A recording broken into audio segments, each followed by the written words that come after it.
Hello दोस्तो, आजच्या नवीन कथेमध्ये आपल्या सर्वांचं स्वागत आहे.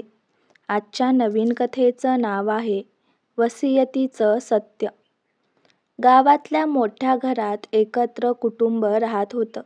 घराला चारी बाजूने मोठं अंगण, जुनं लाकडी पटांगण आणि ओसरीवर अजूनही आजोबांचा आवाज घुमतोय असं वाटायचं. आजोबा नामदार साहेब गावात मानाचे होते. शिक्षण, संस्कार आणि शिस्त यांना प्रचंड महत्त्व देणारे. पण त्यांच्या मृत्यूनंतर सगळं घर हलकंसं हादरलं.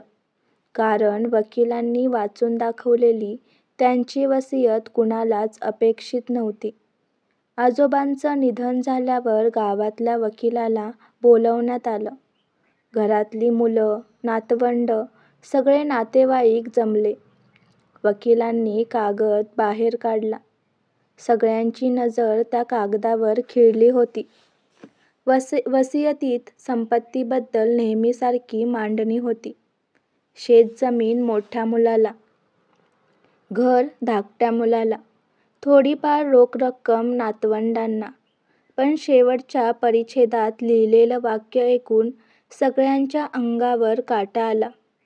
माझ्या घरातल्या मुलींमधील एक मुलगी माझ्या रक्ताची नाही, ती दत्तक घेतलेली आहे. हे गुपित आत्तापर्यंत मी जपलं, पण आता माझ्या मृत्यूनंतर हे सत्य घरच्यांनी जाणणं गरजेचं आहे.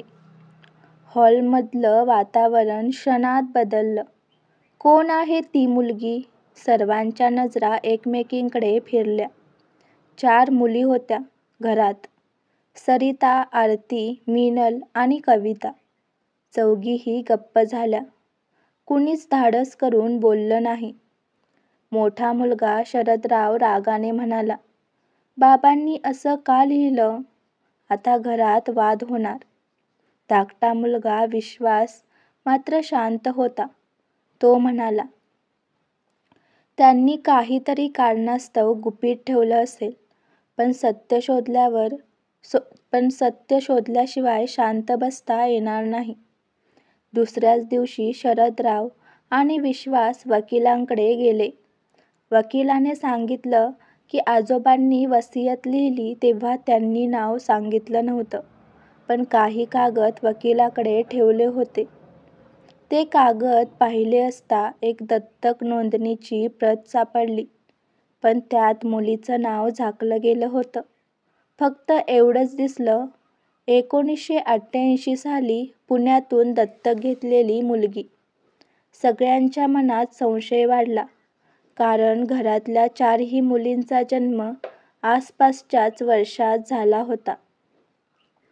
सरिता विचारात पडली, जर मी दत्तक असेन तर माझं आयुष्य खोटं ठरेल का? आरतीला राग आला, हे गुपित आजवर का लपवलं? मीनल घाबरली, जर माझं खरं आई-वडील कुणीतरी दुसरं असेल तर? आणि कविता शांत बसली, पण तिच्या डोळ्यात पाणी होतं.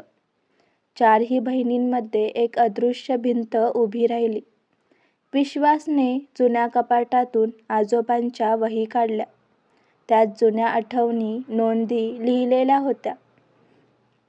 एका पानावर त्याला लिहिलेलं दिसलं, त्या एका बाळाला जग वाचवायला हवं होतं. घरातल्या मानासाठी हे गुपित दडवलं. विश्वास अजूनच अस्वस्थ झाला. अखेर पुण्यात जाऊन दत्तक केंद्र शोधायचं ठरवलं. शरदराव, विश्वास आणि कविता तिघं पुण्याला गेले. दत्तक केंद्रातल्या जुन्या नोंदीतून एक सत्य उलगडलं. दत्तक घेतलेलं बाळ म्हणजे कविता होती. कविता तो कागद वाचून सुन्न झाली. तिच्या मनात वादळ आलं, माझं आयुष्य खोटं ठरलं. आईबाबांनी मला खरं न सांगता का वाढवलं? पण केंद्राच्या मॅडमनी सांगितलं, तुला सोडून देणं ही तुझ्या खऱ्या आईची मजबुरी होती. तुझ्या आईला तेव्हा आजार होता आणि तिला वाटलं की तू वाचणार नाहीस. नामदार साहेबांनी तुला दत्तक घेतलं आणि आईसारखं वाढवलं. तू घरासाठी ओझं नव्हतीस, तर त्यांचा अभिमान होतीस. गावात परतल्यावर सर्वांना सत्य कळलं. कविता रडत आईच्या पायाशी पडली. आई, तुम्ही मला का नाही सांगितलं? आईने अश्रूंनी हसत उत्तर दिलं, कारण तू आमची लेक होतीस. रक्ताचं नातं नव्हतं, पण हृदयाचं होतं. आम्हाला भीती होती की तुला वेगळं वाटेल, म्हणून हे गुपित आम्ही जपलं. बाकीच्या बहिणींनी कविताला मिठीत घेतलं. सरिता म्हणाली, आपण सगळ्या बहिणीच आहोत.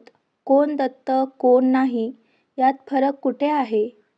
वसियतीतील सत्य बाहेर आलं, पण त्या सत्यामुळे घर फाटलं नाही. उलट नात्यांची गाठ अजून घट्ट झाली. कवितानं शेवटी वहीत एक वाक्य लिहिलं, आजोबांनी मला दत्तक घेतलं, पण खरं तर त्यांनी मला आयुष्य दिलं.